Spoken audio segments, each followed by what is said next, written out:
Hey friends, welcome to 2024. It's Ken, and I'm excited to spend some time with you today. Of course, this is the No Money Real Estate Podcast, and we're going to talk about what's different this year. We're going to talk about how you, the real estate investor, should act and be aware of in this year that's coming up. Hey, my name's Ken Dunn, and I'm a real estate investor. I want to welcome you to the No Money Real Estate Podcast. On this show, I'm going to interview elite level real estate investors from all over North America, and I'm going to help you to see one thing that all successful real estate investors have in common. They built their portfolios without using a dime of their own money. I've got a portfolio of $300 million in real estate. That includes resorts, apartment buildings, commercial buildings, and I built the entire portfolio without using a dime of my own money. Real estate is a business that anybody can get into, but the strategies that those titan real estate investors use to build massive portfolios have been kept secret for decades. Now, because of this show, I'm going to reveal them to you. So let's get started. All right, well, I'm glad to be here with you right now. Let's start off with a little bit of a review. We've had a really crazy ride over the last couple of years, haven't we? I don't think anybody would have expected the pandemic to do exactly what it did. Now, we know it was a major health tragedy and millions of people lost their lives. But when it comes to real estate investing, it forced an entire cycle in the market. And if you look back and think about it, before the pandemic happened, the real estate market in Canada was literally slowing. And it looked like it was going to fall out. It looks like the bottom was going to fall out of it. But then the pandemic happened, and for all kinds of reasons that we don't need to get into right now, prices went through the roof and demand went through the roof, and it literally avoided the collapse and went up. And then through the end of the pandemic, things started to level off again and, of course, ended up slowing down completely. Now, where are we at right now? In the end of 2023, we saw a complete leveling of the markets. Well, for the most part, what we actually saw in real estate at the end of 2023 was a kind of a complete separation between low yields and high yields. Here's what I mean by that. In the general market, the sales of homes in Canada, what you saw was any homes that were over $1 million, it's like the bottom completely dropped out. Those properties are staying on the markets for months at a time. But anything below $1 million, anything below $500,000 right across Canada, the market was as hot as it's ever been. Now, on the real estate investment side of the house, in multifamily projects or commercial projects, we're still seeing higher than value prices in sales going on. And what that means is that the commercial market has been slower in responding from the pandemic as the residential market is. So when you go out and you're looking at listed properties, you're still seeing high prices. You're still seeing owners that are trying to get more for their money than the properties are actually worth. And that's the way we ended up the year. That's where we're at right now in the beginning of 2024. So what do?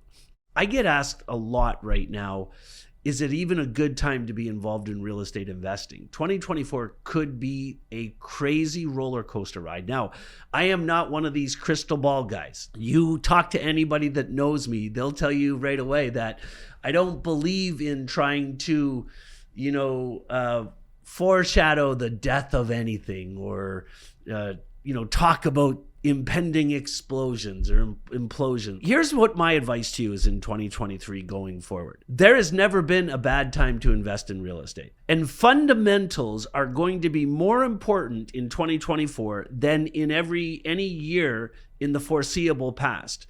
What do I mean by fundamentals? Well, if you think about real estate in general, what we do, in the different strategies, obviously there's different ways that we have to look at deals. If you're looking at a large apartment complex in a buy and hold strategy, it's all about lift. It's all about increasing the rent roll and increasing the renovations to increase the overall value of the property. If you're talking about a simple flip on a house, then it's buying the property as cheap as possible, renovating it, increasing the value, and selling it for a profit. Regardless of what you're doing, though, I think caution is the advice that I would give to everybody. Be very careful in this market. There are some fundamentals that you absolutely have to understand. The market is slowing. Now, I can't predict if the market's going to slow for the whole year or not. There's some bean counters in Ottawa, Canada that have complete control over that, and they can make it go up or down. And I'm not going to sit here and try and predict what they're thinking. But what I can tell you is that you can still make millions of dollars in real estate in 2024. I am literally going to buy lots of real estate in 2024, but I'm going to be cautious in doing it. And that's my advice to you guys on this show today. What do I mean by that? Well, in any real estate deal, you want to make sure that you get in under value. You want to make sure that you plan your entry into any deal. If you're looking at a property and you're considering buying at fair market value, then just walk away from it, because that's mistake number one. That just won't work. So whatever you're going to buy this year, take your time with it. And if somebody else buys it out from under you, good. Count your blessings in that happening. When you're looking at buying a property, you hear any real estate expert out there that knows what they're talking about telling you that you should always try to acquire a property under value. It's never been more important that I can think of than actually doing that. So don't buy anything for retail price. Make sure every deal you get into that there is significant value in that deal before you get in. How do you figure that out? It's really simple. Appraisals. Rely on appraisals. Don't rely on hype. Don't listen to real estate agents. Be very diligent in what you're doing this year. Make sure that you're buying real estate that's undervalued. And I'm talking 20 points to 30 points undervalued. That's what I'm going to be looking for. Number two, if you're doing any flips, understand that you're going to be holding that property for 2 or 3 times longer than what you're used to in the last couple of years, trying to sell it at the end. So you get your property renovated, you've increased the value of it, you've got your after repair value appraisal done, so you know the value is there. Your property is still going to sit on the market for 3 or 4 months. So when you're arranging your financing and you're doing your spreadsheets, looking at buying a property, add in those extra months that you're going to be holding that property into your overall calculations. It means you're going to have to find better spreads in the properties you're buying, but it's going to save your bacon if that house sits on a market, right? So when I'm doing a flip, I normally am adding in 2 months that I'm going to be carrying that property when it's finished. Now this year, I'm going to add 4 to 5 months. And remember, I won't get into a flip unless I know I can come out with it with a couple $100,000 in cash. And now if I'm going to be adding another 30 or 40 grand in carrying costs, it means less deals, or it means I'm going to have to look harder for the deal, but I'm going to do it. The next thing I want to tell you about this market coming up, if you're not good with spreadsheets, if you're not good at really figuring out the metrics, the numbers in a deal, then get good at it.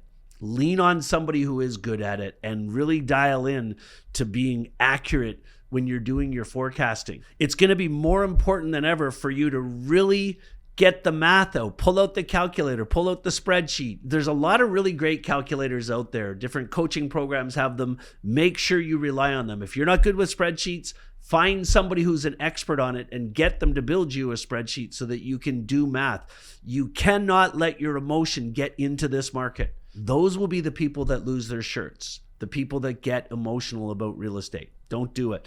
In this year that we're moving into right now, 2024, there's going to be millions made, just like every year in real estate. But the people that make the money are going to be the people that keep their wits about them.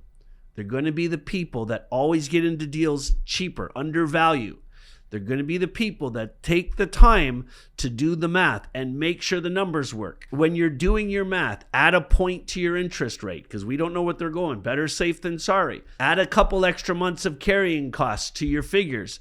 And if it's still profitable, then pull the trigger. That's the bottom line.